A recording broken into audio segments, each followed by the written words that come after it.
안녕하세요. 오늘도 찾아주셔서 감사합니다. 오늘은 경기도 평택에 거주 중인 임경금 할머니가 보내주신 사연입니다. 무슨 일이 있었는지 제보된 사연 바로 읽어드리겠습니다. 들어보시고 임경금 할머니께 따뜻한 위로든 따끔한 조언이든 해 줄 수 있는 말이 있으면 말씀해 주시길 바랄게요. 이야기를 들으시면서 여러분의 경험에 비추어 볼 때 이런 상황을 어떻게 해결하셨는지, 혹은 주변에서 비슷한 경험을 한 분이 계셨다면 그분들은 어떻게 대처하셨는지 공유해 주시면 좋겠습니다. 좋아요와 구독 그리고 알림 설정 눌러주시면 올라오는 사연 함께 들어보실 수 있습니다. 그럼 사연 바로 읽어드리겠습니다. 안녕하세요. 저는 아들 하나, 딸 하나를 둔 두 아이의 엄마이자 이제 막 태어난 손주의 할머니입니다. 여러분은 가족이라는 단어가 무엇을 의미한다고 생각하시나요? 오늘 저는 상상도 못할 사건을 겪은 사람으로서 그 이야기를 해볼까 합니다. 오늘 제 남편은 사돈 되시는 분과 근처 곱창집에서 한 잔 걸치고 온다고 합니다. 다른 사람들은 사돈과 이렇게 스스럼 없이 지내는 저희 가족을 보며 참 신기하고 부럽다고들 합니다. 하지만 저희도 원래부터 그랬던 건 아니었어요. 오히려 남보다 못하다면 한참 못한 사이였죠. 저희에게 어떤 사연이 있었는지 그 긴 이야기를 말로 다 전하기 어려워 이렇게 글로 남겨봅니다. 저희 남편은 젊었을 적부터 굉장히 성실한 사람이었어요. 어려서부터 집이 가난해 가장 역할을 했기에 책임감이 투철한 사람이었고, 그래서 이른 나이부터 공사판에서 일을 했습니다. 그렇게 고된 일을 하면서 모은 돈으로 아이들이 막말을 뗄 즈음 작은 건축 회사를 차렸었죠. 남편은 워낙 성실했고 무엇보다 일을 꼼꼼하게 하고 마감도 잘 지켜서 일을 맡기는 업체마다 남편과 또 일하고 싶어 했습니다. 일을 시작한 지 얼마 안 되어 고객이 크게 늘기도 했고요. 남편이 회사를 운영할 때는 덕분에 저도 사모님 소리도 들어보고 아이들도 부족함 없이 키울 수 있었습니다. 하지만 하늘도 무심하시지, 그렇게 성실하게 일하는 남편의 회사에도 큰 위기가 닥쳤어요. 저는 자세한 상황은 몰랐지만 남편은 제 앞에서도 힘들어하는 모습을 감추지 못하더니 결국 아들이 결혼하게 된 5년 전쯤에 파산하고 말았죠. 사업이라는 게 정말 무섭더군요. 어딜 가도 대표 소리를 듣던 남편은 하루아침에 신용불량자로 전락했어요. 남편은 엄청난 충격과 상실감에 사로잡혀 매일같이 술에 의지하지 않고는 잠들 수조차 없었죠. 그 시기에는 정말 한시도 마음을 놓을 수 없었어요. 밤이고 낮이고 쉴 새 없이 찾아오는 빚쟁이들의 독촉에 시달려야 했으니까요. 결국 저희는 급한 대로 가지고 있던 40평대 아파트를 팔아 빚을 갚고 20평대 월세 집으로 거처를 옮기게 되었습니다. 전세는 꿈도 못 꾸는 상황이었고, 그나마 직장에서 자리를 제대로 잡고 있던 아들이 월세를 구해줘서 거기라도 들어가게 된 것이었죠. 아들의 노력으로 다행히 큰 빚은 빠르게 해결됐고, 다달이 이자와 원금만 분할해서 갚으면 됐어요. 그마저도 아들, 딸이 서로 분담해서 대신 내주고 있었으니 부모로서 얼마나 면목이 없었는지 모릅니다. 하지만 남편은 여전히 술을 입에 달고 살았어요. 거의 1년이라는 시간을 방황하며 지냈던 것 같습니다. 매일같이 안주도 없이 소주를 두세 병씩 마시던 남편은 결국 장기가 전부 망가져 버렸고 병원에 오랫동안 입원할 수밖에 없었죠. 그럼에도 불구하고 남편은 몰래 병실을 나와 자꾸만 술을 마시더군요. 결국 살면서 처음으로 남편에게 큰 화를 냈어요. 당신 미쳤어? 의사 말 못 들었어? 지금 술 더 마시면 뇌까지 문제가 생길 수 있다잖아. 도대체 어쩌려고 또 술을 입에 대? 정신 좀 차리라고 제발. 제가 이렇게 울부짖는데도 남편은 잔뜩 취한 상태로 눈동자도 흔들리며 술병만 내려보고 있더군요. 저는 화를 내면서도 그 모습이 너무 마음이 아파 견딜 수가 없었어요.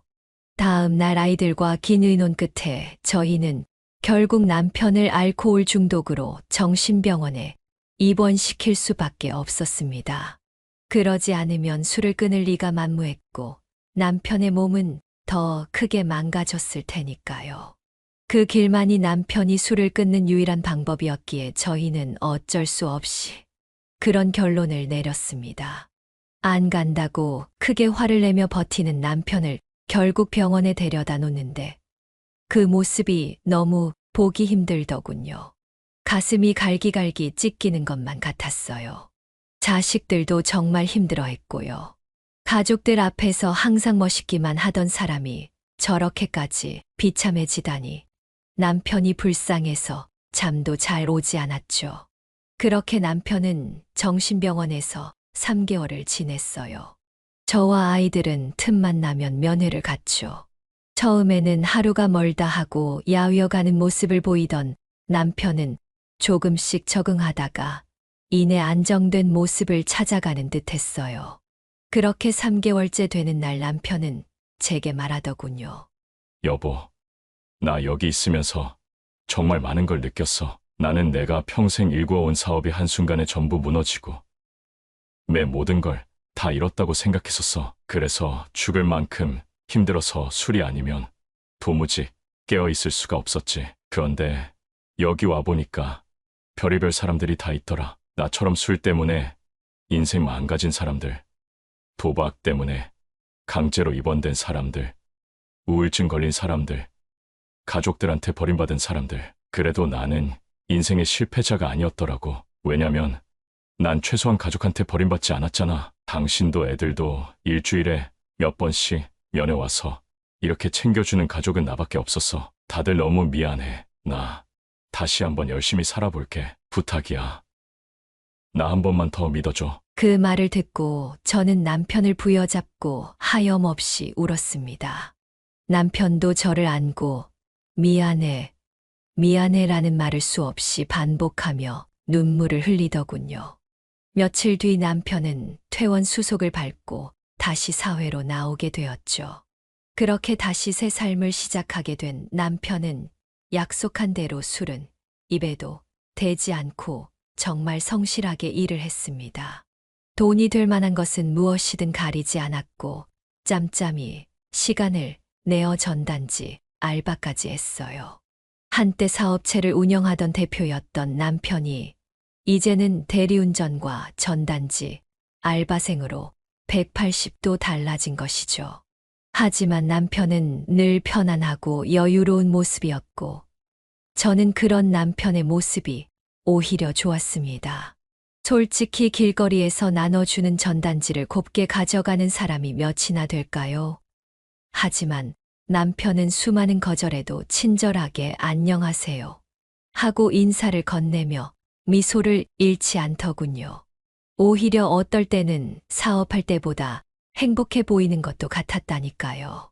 저는 그렇게 안정을 찾은 남편의 모습을 다시 볼 수 있게 되어 더할 나위 없이 행복했습니다. 그리고 어느 날 아들이 결혼하고 싶은 여자가 생겼다며 데려왔습니다. 아들은 학창 시절부터 공부를 열심히 해서 대기업의 연구원으로 일하고 있었는데요.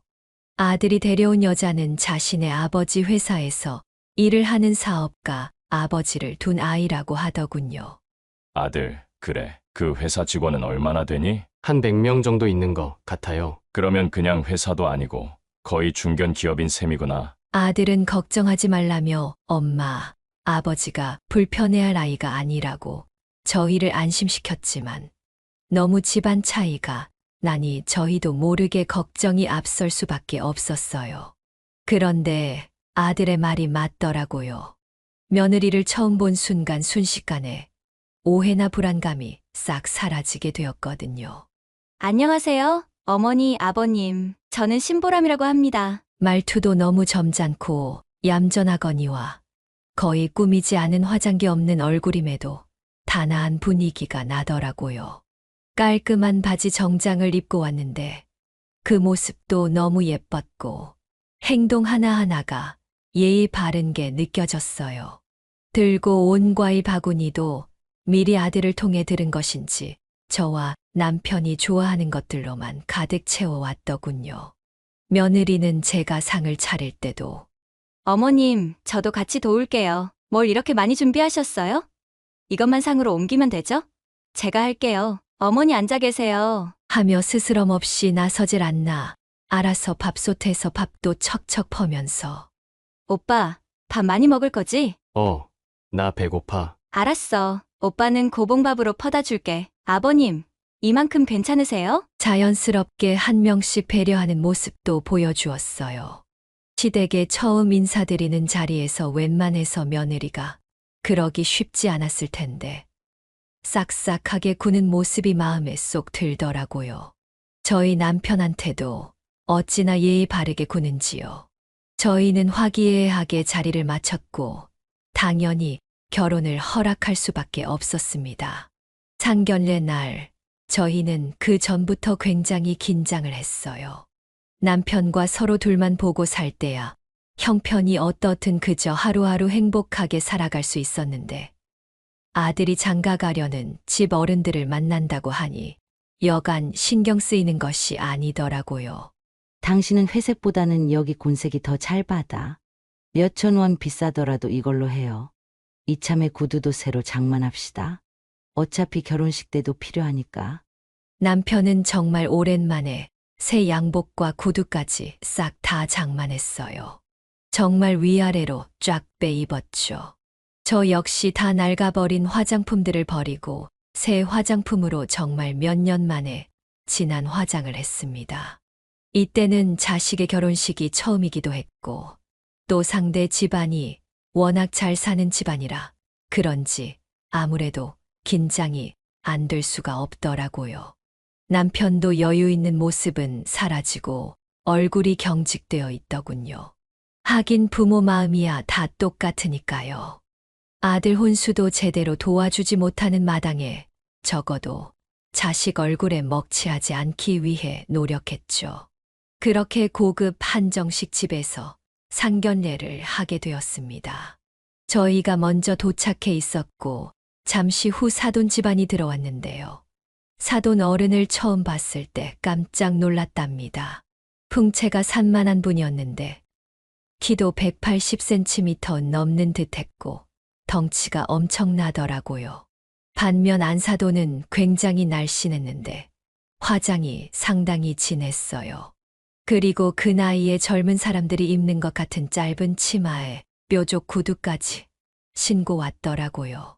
지나가다 봤으면 50대 초반인 줄 알았을 거예요. 딱 봐도 되게 젊어 보였고 얼굴도 뽀얀 것이 꽤 많은 투자를 한 듯 보였어요. 안녕하십니까. 저는 우리 기원이 애비 되는 사람입니다. 안녕하세요. 기원이 엄마입니다. 아유, 사돈 안녕하십니까?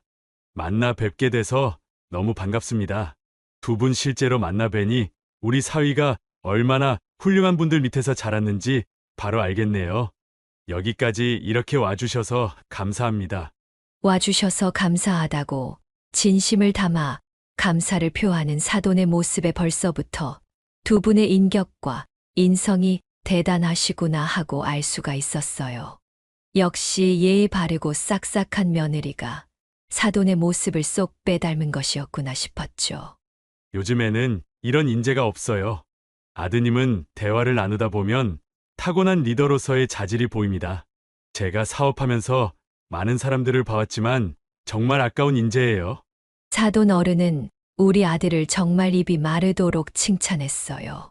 사돈 어른이 운영하던 사업의 분야와 아들이 회사에서 연구하는 분야가 같아서인지 둘은 일적인 이야기로도 상당히 잘 통하는 것 같은 모습이었어요. 아들은 자신이 학생 때부터 관심을 가지던 분야에 대해 능력을 인정받아서인지 사돈과 이야기할 때 유난히 눈빛이 반짝이는 듯 했고요. 그렇게 서로 화기애애한 분위기가 오가는 중에 갑자기 옆에서 불청객의 소리가 끼어들었습니다. 바로 사돈 어른 옆자리에 안사돈의 목소리였죠. 따뜻하던 분위기는 한순간에 그 여자 한 명 때문에 초토화되고 말았어요. 아, 그러고 보니 사돈이 사업을 운영하다가 쫄딱 망해서 지금 월세 사신다고 하셨죠. 그거 맞으세요? 맥락도 없이 갑자기 저희 남편에게 날카로운 질문이 들어오자 남편은 순간 당황했지만 이내 침착하게 대응했어요. 네네. 제가 과거에 건축 쪽에서 일을 좀 했습니다만 말씀하신 것처럼 그렇게 됐네요. 이런 게 사람 인생 아니겠습니까? 많이 배우고 있습니다. 아유, 그럼 수준 차이가 너무 나는 거 아니야. 20평 월세 사는 집하고 우리 집하고 사돈을 맺어도 되나? 여보, 이래도 되는 거예요? 그러자 사돈 어른은 낮은 목소리로 화를 내며 말했죠. 조용히 하지 못해. 내가 당신 말 조심하라고 했지. 지금 어디 상견례 자리에서 그런 소리를 하는 거야. 조용히 밥이나 먹어. 저는 순간 너무 불쾌하고 당황스러워서 아무 말도 못하고 그저 사돈 부부를 바라만 보고 있었는데요. 안사돈은 혼이 나고도 정신을 못 차렸는지 이렇게 말했어요. 나는 보람이 애미아니야. 내 딸 엄마 아니냐고. 나도 할 말은 해야지. 그러더니 또다시 제 남편에게 말하더군요. 사정이 그러면 빚도 많을 텐데 설마 우리 딸 꼬드겨서 돈 받아내거나 그러는 거 아니죠. 우리 딸 돈으로 빚 갚지 마세요. 제가 수시로 확인해 볼 겁니다. 그렇게 빈정대는 식으로 얘기하는데 저는 도저히 못 참겠다 싶더라고요. 아들 장인 장모들이라 참으려고 했지만 나도 한마디 해줘야겠다 하는 순간 제 남편이 먼저 대꾸했어요. 아유, 그럴 일 없습니다. 저희는 자식들 알콩달콩 잘 사는 모습만 봐도 더 바라는 게 없습니다. 남편이 그렇게 이야기하니까 제가 더 할 말이 없더군요. 그래서 잠자코 화를 삭히고 있었지만 솔직히 속으로 얼마나 자존심이 상했는지 몰라요. 내가 진짜 기원이가 직업도 괜찮고 인물도 좋고 인성도 나쁘지 않아서 허락하긴 했는데 집안 차이가 너무 나니까 아무래도 좀 그렇다. 앞으로가 진짜 깜깜하다. 깜깜해. 그때 제 옆에서 그 여자를 짓밟아 버리는 사람이 나타났어요. 바로 우리 아들이었죠. 아버님, 저 말씀드릴 게 있습니다. 죄송하지만 저희 파혼하겠습니다. 아들의 입에서 나온 충격적인 한마디에 곧바로 그 자리는 아수라장이 되고 말았어요. 뭐 자네 왜 그러나? 아니, 그게 무슨 소린가? 무슨 소리라뇨. 지금 이 아줌마가 이렇게 눈 하나 깜짝 않고 저희 부모님께 수준 차이가 난다는 둥, 앞날이 깜깜하다는 둥 몰상식한 하튼 소리를 하는데 제가 어떻게 우리 부모님 얼굴에 먹칠할 수 있겠습니까? 뭐? 아줌마? 아줌마라니.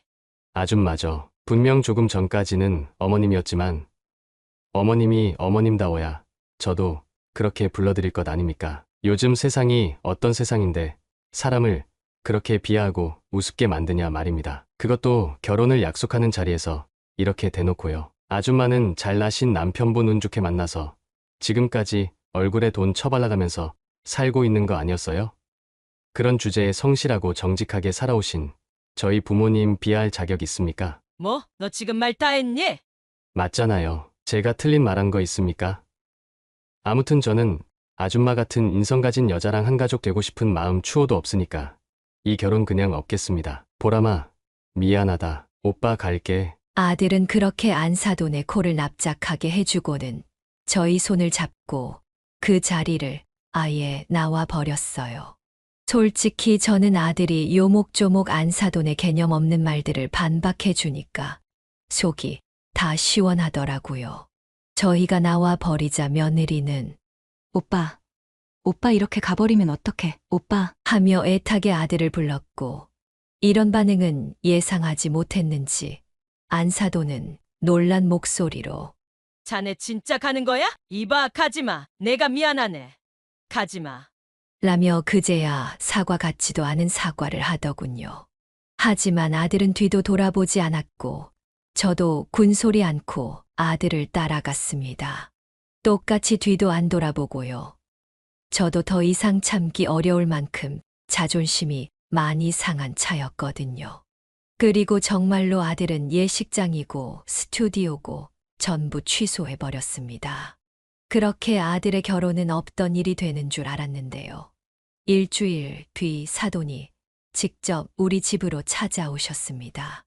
갑자기 집으로 찾아온 사돈 어른을 보고 저희 부부는 얼마나 깜짝 놀랐는지 몰라요. 안녕하십니까. 보람이의 아버지입니다. 잠시 들어가도 괜찮겠습니까? 아들은 그날 야근을 한다고 아직 퇴근 전이라고 했는데 인터폰으로 보이는 사돈 어른의 모습에 저는 잠시 고민하다가 아들에게 문자를 날렸어요. 아들, 너희 사돈 어른이 지금 우리 집으로 찾아왔는데 어떻게 된 일이니? 그리고 나서 문을 열어드렸는데 사돈은 백화점에서 사온 것인지 양손 가득 선물 보따리를 싸들고 며느리의 손을 잡고 같이 오셨더군요. 나중에 들어보니 며느리와 같이 손수 쇼핑을 하며 고른 선물들이라고 하더라고요. 아, 네네. 들어오십시오. 여기까지 어떻게? 저희 부부는 깜짝 놀랐답니다. 저희 집으로 들어온 며느리가 곧바로 현관에서 무릎을 꿇는 것이 아니겠어요? 그 모습을 보고 잠시 머뭇거리던 사돈 역시 며느리를 따라 저희에게 고개를 숙였습니다. 남편은 후다닥 사돈을 바라보며 말했어요. 아니, 사돈, 뭐 하시는 겁니까? 이럴 필요까지 있습니까? 고작 보잘것없는 우리에게 왜 이렇게까지 하세요? 하고 사돈을 달래보려 했지만 덩치가 산만한 사돈 어른은 꿈쩍도 하지 않았어요. 아닙니다. 딸 인생을 망가뜨린 부모는 부모 자격도 없죠. 기원이가 파혼 선언한 그날 이후로 우리 보람이가 일주일 동안 식음을 전폐하고 있어요. 사돈 도저히 부모로서 이런 모습을 계속 지켜볼 수가 없습니다. 사돈, 그날 상견례 때 있었던 일은 제가 제 아내를 대신해서 이렇게 진심으로 사과드리겠습니다. 제발 다시 한 번만 더 생각해 주시면 안 되겠습니까? 우리 보람이 제 딸이라서 그런 게 아니라 정말로 괜찮은 아이입니다. 사돈 어른도 그건 아시지 않습니까? 어차피 예로부터 딸은 출가 외인이라고 했습니다. 어차피 사돈네 며느리가 되면 이제 사돈 어른께서 우리 딸을 보살펴 주셔야죠. 저희 집에서는 아무런 관여도 하지 않겠습니다. 저희 딸을 드릴 테니까 한 번만 우리 딸 받아 주십시오. 사돈 어른이 그렇게 진심 어린 사과를 하고 있을 때 제 연락을 받은 우리 아들이 뒤늦게 저희 집에 도착했어요. 아들이 회사 근처에서 자취 중이라 저희 집은 조금 거리가 있었는데 시간을 보니 연락을 받자마자 바로 출발한 것 같더군요. 아버님, 기원이 왔니? 네. 오늘 일이 좀 늦게 끝났습니다. 아버님, 어서 일어나세요. 기원이, 자네, 아니, 우리 사위, 내가 정말 미안하네. 정말 의도치 않게 그런 일이 일어났네. 내가 아니랬지. 미리 입단속 잘하라고 이야기하긴 했네만 좀 더 확실하게 준비시켰어야 했어. 다 내 잘못이네. 그러니 날 봐서라도 이 결혼 한 번만 더 고려해주면 안 되겠는가? 자네도 우리 보람이를 향한 마음은 변하지 않지 않았나? 죄송합니다, 아버님. 물론 아버님도 보람이도 너무 좋은 사람이라는 거 잘 알고 있습니다. 하지만 보람이 어머니가 상견례에서 하는 모습을 보고 난 후에 저는 더 이상 이 결혼을 진행할 수 없습니다. 저희 부모님께서 저희 남매를 어떻게 키우셨는지, 어떤 헌신들을 하셨는지 전부 보고 자랐는데 어떻게 부모님을 그렇게 모욕한 사람을 받아들일 수 있겠습니까? 죄송스럽지만 저는 지금 상태로는 결혼 못합니다. 그럼 어떻게 하면 되겠는가?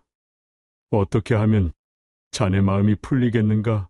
보람이 어머니가 직접 저희 부모님께 오셔서 무릎 꿇고 사과하라고 하십시오. 아버님은 아무 잘못 없으시지 않습니까? 보람이도 마찬가지고요. 당사자가 직접 사과하라고 하십시오. 그러기 전에는 저는 절대 이 결혼 못합니다. 단호한 아들의 모습에 사돈도 알았다며 그 말을 받아들였어요. 누굴 닮아 저렇게 효심이 깊은지, 그런 아들의 모습에 저희 부부는 내심 감동스럽기도 했습니다. 알겠네. 내가 그 사람 머리채를 잡고 와서라도 자네 말대로 하겠네. 저희 아들도 보통이 아니지만 한 사업체를 이끌어 나가는 대표가 자신의 딸을 위해서 이렇게 누추한 집에 찾아와 싹싹 빌고 있다니 사돈 역시 보통이 아니신 분이라는 걸 알 수 있는 순간이었죠.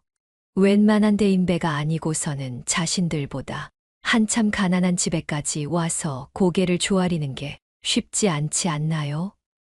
경제 능력과 상관없이 부모 마음이라는 건 다 똑같은 거구나 싶기도 해서 사돈을 보고 마음이 아프기도 했습니다. 다음 날 안사돈은 정말로 저희 집으로 찾아왔더라고요. 도대체 어떻게 설득한 것인지는 모르겠지만 아무래도 사돈에게 제대로 훈계를 받기는 한 모양이었어요. 삐죽한 얼굴을 하고 찾아와서는 무릎은 꿇지 않고 고개만 대충 숙이더라고요. 역시 나였습니다. 그러면서 제게 한다는 말이 사돈, 제가 그때 말 실수해서 사과드려요. 본의 아니게 상견례를 파토내서 저도 그날 잃은 유감입니다. 제가 이렇게 사과드렸으니 이만 너그럽게 이해해 주시고 애들 결혼은 그대로 진행하는 걸로 하시죠. 저 큰 맘 먹고 여기 온 겁니다. 그러니 웬만하면 넘어가시죠. 누가 봐도 진심은 아닌 사돈이 시킨 대로만 꾸역꾸역 얘기하는 모양새였지만 저희는 그냥 우선 알겠다고 말하고 집으로 보내버렸습니다. 이번에도 남편이 좋게 타일러서 보냈어요. 그날 저녁 아들에게 안사돈이 왔다 가셨다고 얘기를 전달해 주자 아들 역시 착잡한 목소리로 말하더군요. 그래도 엄마, 그 아줌마가 그렇게까지 했으면 제 딴에는 많이 한 걸 거예요. 무릎까지는 안 꿇었어도 아마 그 성질머리는 한풀 꺾인 것 같은데. 엄마 기분은 어때요? 풀렸어요? 나는 엄마가 하라는 대로 할게요. 화 안 풀리셨으면 말해요. 화가 풀리고 말고가 어딨니. 나도 솔직히 상견례 날은 발끈했다만 보람이랑 사돈이 찾아왔을 때부터 그런 감정은 없어지긴 하더구나. 그래도 사돈이 약속대로 그 성질 고약한 여자가 여기까지 찾아와서 직접 사과까지 하느라 얼마나 힘들었겠니. 결혼하거라, 아들. 우리는 괜찮다.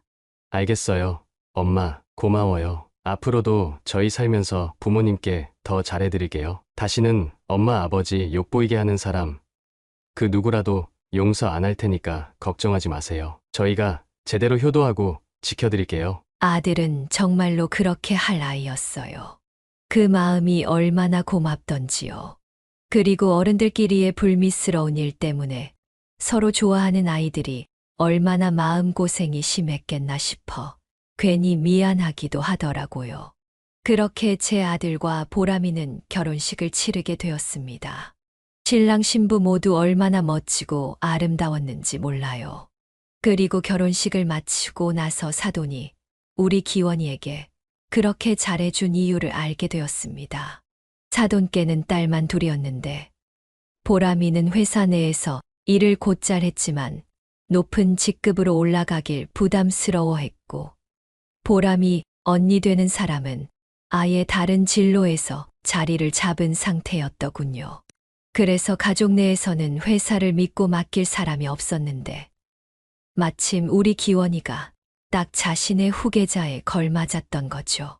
그래서 제 아들에게 자신의 회사로 들어오라는 스카우트 제의를 여러 번 한 상태였다고 해요. 그러던 어느 날 사돈이 저희 남편에게 연락을 해 오셨어요.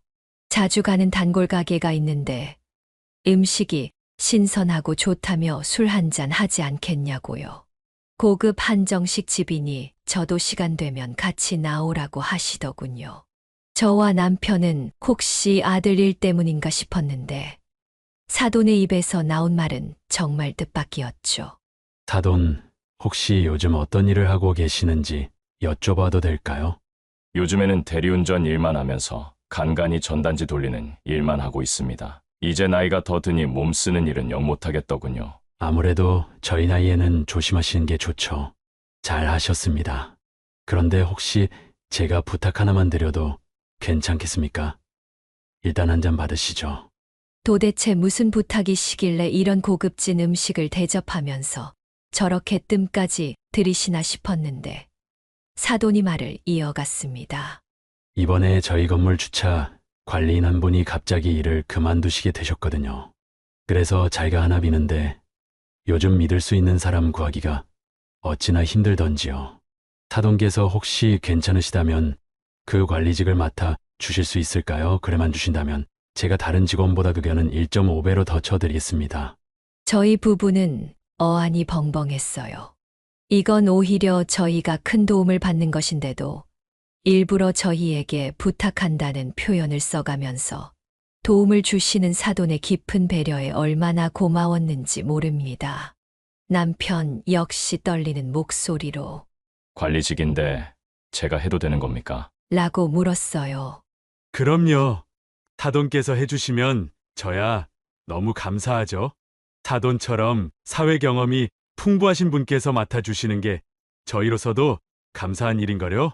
감사합니다. 정말 감사합니다. 아니요. 제 부탁을 들어주셔서 제가 감사한 일입니다. 그리고 혹시 괜찮으시다면 간혹 이렇게 함께 술 한잔 같이 해도 괜찮으실까요? 요즘 우리 사위랑 제 딸이 서로 행복하게 지내는 모습을 보니 저희끼리도 이렇게 허물없이 사이좋게 지내면 참 좋겠다는 생각을 하던 참이었거든요. 아유, 당연히 저희야 좋죠. 다음엔 제가 아는 맛있는 식당을 소개해 드리겠습니다. 정말 사돈은 보면 볼수록 놀라운 분이었어요. 그렇게 제 남편은 사돈 덕분에 새로운 일을 구하게 되었습니다. 야외에서 종일 뛰어다니며 돈을 벌지 않아도 되니 퇴근 후 여기저기 쑤셨던 몸은 빠르게 회복이 되고 금전적으로는 더욱 여유로운 생활을 할 수 있게 되었죠. 남편 역시 제대로 된 새 직장을 얻게 되어서 굉장히 행복해 했어요. 이 나이에 이렇게 새로운 일을 구할 수 있다는 건 기적이야. 기적. 사돈께 얼마나 큰 신세인지 빨리 일 배워서 누가 되지 않도록 해야지. 그렇게 남편이 사돈 건물로 출근한 지 5개월이 지났어요. 남편은 하루하루가 행복하다며 출근할 때마다 콧노래를 부르곤 했었죠. 그래서 보는 저도 기분이 좋고 이제 우리에게 행복만 있을 줄 알았습니다. 하지만 불행은 예상치 않은 곳에서 찾아오더군요. 저는 그동안 남편이 출근하면 조금이라도 도움이 되고자 남편 도시락과 동료분들 간식으로 드실 음료수를 몇 개 들고 남편의 직장으로 찾아가곤 했는데요. 그날도 도시락과 음료를 들고 주차장 관리실에 도착했는데 글쎄 상상도 못한 충격적인 장면을 보고 말았던 겁니다. 아, 진짜 사돈. 주차 관리 똑바로 안 해요. 지금 내가 뭐라 그랬어요? 여긴 내 전용 주차 구역이니까 차 받지 말라고요. 왜 자꾸 여기에 차를 들이는 거예요? 지금 보시다시피 주차 관리가 전체적으로 많이 부족해요. 사람들이 여기에도 대지 못하면 어디에 대라 말입니까? 건물 고객들이 여기 대신다고 하면 어쩔 수가 없어요. 사돈 지금 내 말에 토다는 거예요? 이봐요, 착각하지 마요. 내가 여기서 사돈이라고 부르는 것도 쪽팔려서 정말. 사돈은 우리 집 월급 받는 하수인일 뿐이에요. 말이 너무 심한 것 아닙니까? 충격도 잠시 저는 재빨리 핸드폰으로 영상을 촬영하기 시작했어요. 증거를 남겨놔야 나중에 어떻게든 복수할 거 아닙니까? 뭐가 말이 심해요? 지금 내가 살면서 제일 치욕스러웠던 순간이 언젠 줄 아세요? 그때 상견례 파토 내고 내가 그쪽 구질구질한 집에 가서 고개 숙일 때가 내 인생 가장 치욕스러웠던 순간이었다고요. 우리 딸 결혼 좀 시키겠다고. 내가 그런 집에 고개를 숙인 게 가장 큰 수치라고요. 우리 남편이 그렇게 안 하면 이혼해버린다고 해서 어쩔 수 없이 그랬지. 참네? 지금 이 차가 얼마짜리인 줄이나 아세요?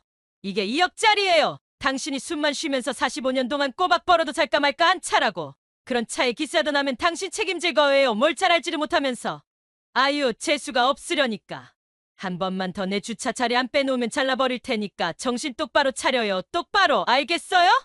그리고 앞으로 나 볼 때마다 사돈사돈거리지 말고 똑바로 고개 숙여서 인사해요. 다른 직원들은 나한테 사모님이라고 고개 숙여서 인사하는데 그쪽은 왜 안 해요? 지금 딱 나한테 고개 숙여봐요, 얼른. 안사돈이 제 화에 모지 이겨 바락바락 소리를 질러대는데도 제 남편은 끝까지 고개를 숙이지 않더군요. 남편도 아무리 사람 좋고 사돈이 고마워도 마지막까지 지키고 싶은 자존심이 있었을 거예요. 저는 여기까지 촬영하다가 점점 경악스러울 정도로 갑질이 심해지는 안사돈의 모습에 참지 못하고 끼어들었어요. 아니 이 여자야. 지금 어디서 말 함부로 하는 거야? 네가 돈이 많으면 다야? 그 많은 돈이 다 네 돈이야? 남편 돈이잖아. 네 남편의 절반이라도 좀 배워봐라. 어디 꼴 같지 않게 우리 남편한테 갑질이야. 갑질이. 저리 안 꺼져. 어서 안 꺼져. 어디 한번 여기 사람들 많은 데서 머리채라도 한번 잡아볼까? 제가 미친 사람처럼 두 눈에 불을 켜고 달려들자 안사돈은 부부가 쌍으로 재수 없다며 콧방귀를 뀌고 주차장을 나가 버리더군요. 저는 너무 화가 나서 그 즉시 제가 방금 찍은 영상을 아들에게 전송했습니다. 어찌나 괘씸한지 한동안 제 심장이 쿵쾅거리더군요. 남편이 이런 대접받으면서 일할 바에는 차라리 관두는 게 낫다고 생각했기 때문에 사돈에게 알릴 것도 없이 아들에게 영상을 보낸 것이죠. 그리고 그대로 남편을 데리고 나왔습니다. 그만둬. 여보. 여보가 뭐가 부족해? 당신 지금까지 이런 꼴 당하면서 일해왔던 거야? 여보, 돈이 최고가 아니야. 행복이 최고지. 내가 방금 우리 아들한테 문자 보냈어. 그러니까 그냥 여기 그만둬. 남편은 저에게 그런 일을 들킨 것이 조금 부끄럽기도 하고 또 안사돈에게 그런 막말을 들은 직후여서 그런지 저와 마찬가지로 상기된 얼굴이었어요. 저희 부부는 곧바로 집으로 와서 천천히 열기를 식히고 있었어요. 반면 제가 보낸 그 영상을 본 아들은 그 즉시 온몸이 부들부들 떨릴 만큼 분노하고 있었다고 하네요. 그리고 즉시 반차를 내고 우리한테 왔더라고요. 아버지, 괜찮아요? 저한테 말씀하시지 그랬어요. 그 장모란 아줌마가 이렇게까지 할 줄은 몰랐는데 저 이거 그냥 못 넘겨요. 저도 영상 보면서 이렇게 치욕스러웠는데 아버지는 오죽하셨겠어요? 왜 여태 말을 안 하신 거예요? 내가 일 크게 만들어서 뭐하니. 그래도 이 나이에 이런 봉급 받으면서 일할 수 있는 곳은 없으니까. 그래서 참고 넘겼는데 솔직히 인생 사는 게 쉽지만은 않구나. 아버지, 제발 좀. 아버지도 옛날에 사장 소리 들어가면서 인생 사셨던 분이잖아요. 제발 그때처럼 어깨 쭉 펴고 사시라고요. 일단 가만히 계세요. 제가 그쪽에 연락드리러 가겠습니다. 그리고 아들은 바로 사돈께 달려갔다고 해요. 아들한테 전해들은 거라 정확하진 않겠지만 대략 이런 일들이 있었다고 하는데요. 장인어른, 우리 사위 웬일인가 연락도 없이. 드릴 말씀이 있습니다. 그래. 뭔가? 저 이제 도저히 장모님 얼굴 볼 자신이 없습니다. 저 그냥 보람이랑 우리끼리만 조용히 살겠습니다. 그리고 아버님 회사 입사하려는 것도 긍정적으로 생각하고 있었는데 그것도 그냥 없던 걸로 하겠습니다. 그게 무슨 말인가? 자네 그때 분명 좋게 생각한다고 하더니 왜 갑자기 말이 바뀌었어? 왜 연봉이 작아? 내가 더 챙겨준다고 했잖아. 아니요. 저는 돈은 필요 없습니다. 제가 말씀드렸죠. 우리 부모님 무시하거나 우리 부모님 눈에 눈물 나게 하면 저는 이혼을 불사하겠다고요. 그때 파혼 선언하고 다시 결혼할 때 분명히 말씀드렸잖아요. 자, 이것 한번 보십시오. 그리고 영상을 사돈에게 보여줬다고 해요. 사돈은 정말 아무것도 모르는 상황이었다고 합니다. 아들이 보여준 영상을 보더니 한참 동안 말을 잇지 못하고 가만히 있다가 뭐야, 이 여편네가 진짜? 아이고, 이게 무슨 망신이야? 내가 인생 헛살았어. 내가 미안하네. 내가 다 미안해. 내가 참 염치도 없군. 이놈의 여편네는 내가 가만 안 둬. 그렇게까지 내 얘기를 했는데 왜 남도 아니고 사돈한테 갑질을 하냐고. 그러지 말고 자네 일단 따라와 보게. 내가 어떻게 하나 따라와서 봐봐. 이렇게 얘기하곤 바로 모든 일정을 취소하고 아들과 함께 안사돈의 집으로 쳐들어갔다고 하더군요. 집으로 들어가자마자 사돈은 곧장 가위를 들고 와 안사돈의 머리카락을 전부 싹둑싹둑 잘라버렸다고 했어요. 아들도 내심 놀랐다고 했습니다. 아니, 여보. 이게 뭐 하는 거야? 왜 그래? 여보, 대체 왜 그러냐고. 앞으로 당신은 이 집 구석에서 단 한 발자국도 나가지 마. 알겠어? 내가 어렵게 사과받고 나서 그랬지? 사돈한테 사고 치지 말라고 그랬어. 안 그랬어? 사람이 왜 이렇게 인생을 밑바닥처럼 살아? 내가 보이는 것만 다가 아니라고 했지? 근데 왜 이렇게 천지분간 없이 갑질을 하면서 사냐고?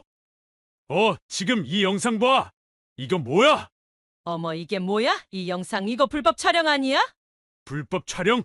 지금 그게 당신이 할 소리야? 이 영상 보면서 느끼는 거 없어? 지금 사위 얼굴 보기 부끄럽지도 않냐고? 나는 지금 당신 때문에 창피해서 우리 사위 얼굴 보지도 못하겠어. 앞으로 당신은 집 밖으로 나가지도 마. 그리고 그 집에서 일하시는 아주머니를 큰 소리로 부르시더니 단호하게 말씀하셨다고 해요. 아줌마, 가서 이 사람 옷 전부 싹 다 가져오세요. 모조리 다요. 아주머니가 놀라서 후다닥 옷들을 다 가지고 오니 다시 단호하게 말씀하셨어요. 여기 이 가위로 전부 잘라버리세요. 명품이고 목은 전부 하나도 남김없이 빨리. 어서요. 아주머니는 잠시 머뭇거리더니 정말로 그 옷들을 자르기 시작했대요. 가방이건 액세서리건 전부요. 여보 그만해. 뭐 하는 거야? 그게 다 얼마짜린데. 그게 무슨 상관이야? 내 돈으로 산 거 내가 잘했다는데 당신은 앞으로 10원짜리 한 장도 안 줄 거니까 이런 옷은 꿈도 꾸지 마. 알겠어? 당신은 좋은 거 먹을 자격, 입을 자격, 아니 그냥 돈 쓸 자격이 하나도 없는 사람이야. 알았어? 내 나이가 몇인데 지금 사위 앞에서 이런 꼴을 당하고 있나. 꼭 이래야겠어? 당신도 사돈한테 갑질했잖아. 나도 똑같이 당신한테 갑질하는 거야. 당해보니 알겠어? 당신이 남편 잘 만나서 한 번이라도 제대로 일이라도 해본 적 있어? 다 내가 벌어다 준 돈으로 먹고 쓰고 그랬잖아. 그런 주제에 어디 성실하게 사시는 분들께 갑질이야. 갑질은 이제부터 당신 카드 전부 압수하고 당신 물건도 전부 없애버릴 테니까 그런 줄 알아. 알겠어? 제발 반성 좀 하고 살아. 반성 좀! 아들이 얘기를 전해 듣는데 저희도 정말 깜짝 놀랐어요. 전해 듣는 저희도 이렇게 놀라운데 실제 그 현장은 얼마나 아수라장이었겠습니까? 사돈 어른이 그렇게까지 강단력이 있는 모습을 보일 줄 몰랐거든요. 그런 일이 있었다는 얘기를 들으니 그나마 마음이 많이 풀리더라고요. 그뿐만 아니라 사돈께서는 자네 빨리 자네 장모한테 할 말 있으면 하게. 지금 그냥 속 시원히 다 말해버려. 무슨 말이든 해도 되네. 라며 저희 아들을 위한 기회도 주었다고 하는데요. 어머니, 저한테 어머님이란 소리 더 이상 안 듣고 싶으세요? 제가 예전에 분명히 말씀드렸죠. 우리 부모님 무시하고 우리 부모님 눈에서 눈물 나게 하면 저도 똑같이 복수할 거라고요. 저 앞으로 어머님이라고 안 하고 다시 아줌마라고 부를게요. 아줌마 돈 좀 있다고 위세 떨지 마시고 제발 정신 차리고 사세요. 아줌마가 그딴 식으로 행동을 하면 자식들이 뭘 배우겠습니까? 아줌마 딸인 제 아내가 무슨 심정이겠냐 말입니다. 그리고 이제 곧 태어날 우리 손주가 할머니를 뭐라고 생각하겠어요? 제발 정신 차리세요. 나중에 나이 먹고 자식들한테 의지하고 사시려면 지금부터 행동 똑바로 하시라고요. 아시겠어요? 그리고 예전에 제가 파혼선언해서 우리 집에 왔을 때 그때 우리 아버지한테 무릎 안 꿇으셨죠. 그때는 제가 그냥 넘어가줬지만 이번엔 아니에요. 지금 당장 가서 무릎 꿇고 비세요. 무조건 무릎 꿇으시는 겁니다. 아시겠어요? 그리고 저희 부모님이 입으신 정신적인 손해배상까지 전부 다 지불하세요. 아시겠어요? 냉철한 아들의 말에 정말로 안사돈은 곧장 저희 집으로 왔습니다. 처음 그 몰골을 봤을 때 충격은 잊을 수가 없어요. 얼마나 사돈에게 모진 복수를 당했는지 아직도 덜덜 떨고 있더군요. 예전에는 무릎은커녕 고개 숙이는 것도 모시기는 어쩔 수 없이 하더니 이때는 저희를 보자마자 바로 무릎을 꿇더라고요.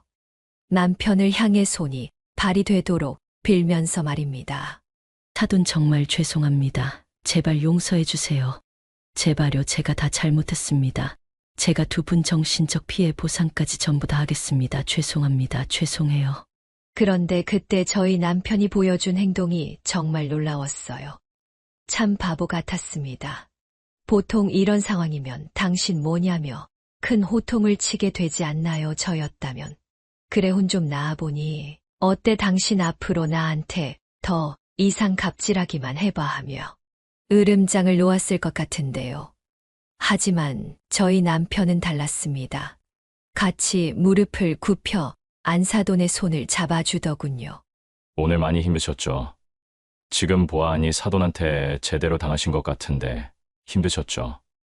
아마 느끼는 바가 많았겠죠. 본인이 누군가에게 갑질을 하면 역으로 다른 이에게 본인도 당할 수 있다는 걸 깨달았으면 좋겠네요. 아휴, 이제 됐습니다. 이제 무릎 꿇지 마시고 어서 일어나세요. 우리 다 나이 들면 자식들만 바라보고 사는 입장이 됩니다. 손주들 보고 살 입장이 된다고요. 그런데 이런 모습을 자식들, 손주들에게 보여주면 애들이 뭘 보고 배우겠나요? 우리 더 이상 싸우지 말고 더 이상 서로 갑질하지 말고 사이좋게 잘 지내봅시다. 사돈, 저희는 사돈께서 정말 훌륭한 따님을 주셔서 늘 감사하고 있어요. 저희도 저희 훌륭한 아들 들였지 않습니까? 그러니 누가 더 잘나고 더 못나고 그런 게 어디 있겠습니까? 더 이상 저희 자식들한테 이런 못난 모습 보이지 말고 잘 살아봐요. 사돈, 오늘 이렇게 여기까지 찾아주셔서 감사합니다. 남편의 따뜻한 위로에 조용하던 안사돈은 곧 어깨를 들썩이며 엉엉 울었어요. 그 모습을 지켜보던 사돈의 눈시울도 붉어지시더군요. 사돈, 차라리 저한테 욕을 하세요. 왜 저한테 이렇게까지 따뜻하게 말씀하신 거예요? 제가 잘못했다고 차라리 저한테 막 욕을 하시라고요. 죄송합니다. 죄송합니다. 사돈. 괜찮아요. 괜찮아. 울지 마세요. 그렇게 한바탕의 소동은 따뜻하게 마무리되었어요. 아직도 그때 생각만 하면 만감이 교차하게 되는 뜻깊은 사건이 아닐 수 없죠. 옛말에 미꾸라지 속에도 불의 풀은 있다고 하잖아요. 안사돈의 모습을 보면 저희 아들에게 호되게 한방 당한 것이 이런 옛말을 몰라서 그런 게 아닐까 싶기도 해요. 아무리 보잘것없고 가난한 사람이라도 다 똑같은 감정을 가진 사람인데 마치 인격이 없는 사람인 듯 대하며 그렇게 무지막지한 갑질을 하다니 참 어리석었던 사람이죠. 하지만 저는 제 부모 일을 발벗고 나서는 저희 아들도 대견하고 고맙지만 그날 확실히 제 남편이 비교도 안 될 정도로 큰 사람이라는 걸 깨닫게 되었답니다. 그리고 그런 남편의 용서에 큰 깨달음을 얻은 안사돈은 그날 이후 정말로 180도 달라진 사람이 되었어요. 남편을 만나더라도 갑질은커녕 오히려 수고하신다고 빵이나 우유, 커피 등을 가져다 주기까지 한다더라고요. 정말로 역사적인 변화가 아닐 수 없었죠. 사돈 어른은 알면 알수록 소탈하고 좋은 분이셨습니다. 퇴근 후에 저희 남편과 소금구이나 곱창에 소주 한 잔 걸치고 들어오는 걸 그렇게 좋아하더군요. 둘 다 사업 운영에 대한 경험이 있다 보니 통하는 게 많은지 사업 얘기, 인생 얘기, 손주 얘기 등 수다가 마르지 않는다고 해요. 아들 부부는 얼마 전 떡두꺼비 같은 아들을 낳아서 막 부모가 되었어요. 얼마나 뿌듯하고 대견스러운지 모릅니다. 며느리는 언제나처럼 저한테 잘해주니 저도 며느리 출산 직후에 정말 제 딸이라는 생각으로 잘 보살펴줬죠. 항상 어머니, 어머니 하면서 따르고 손도 잡아주는데 얼마나 예쁜지 몰라요. 아들은 올해까지만 회사를 다니다가 내년부터는 사돈 회사로 이직해 본격적으로 사업을 배운다고 하네요. 인생의 큰 어른이니만큼 일적인 부분뿐만 아니라 다양한 가르침을 받았으면 좋겠습니다. 여기까지 저희 가족의 기나긴 사연을 들어주셔서 감사해요. 여러분도 앞으로 살면서 마주치는 수많은 작은 인연들을 소중히 여기고 특히 무심하게 지나쳤던 어려운 일을 하시는 분들께 감사하는 하루가 되시길 바랄게요. 남에게 베푼 따뜻한 마음은 결국 자기 자신에게 돌아오기 마련이니까요. 여기까지가 임경금 할머니의 사연인데요. 여러분은 어떻게 들으셨나요? 이 사연은 임경금 할머니가 보내주신 사연으로 사연자님의 입장에서 작성되어서 임경금 할머니님께 유리하게 작성되었을 수도 있습니다. 같이 댓글로 의견 나누어 보았으면 합니다. 임경금 할머니의 사연 영상이 주는 교훈이 유익하시다면 좋아요와 구독, 그리고 다른 지인에게 공유 부탁드리며 저는 그럼 다음 사연에서 뵙겠습니다.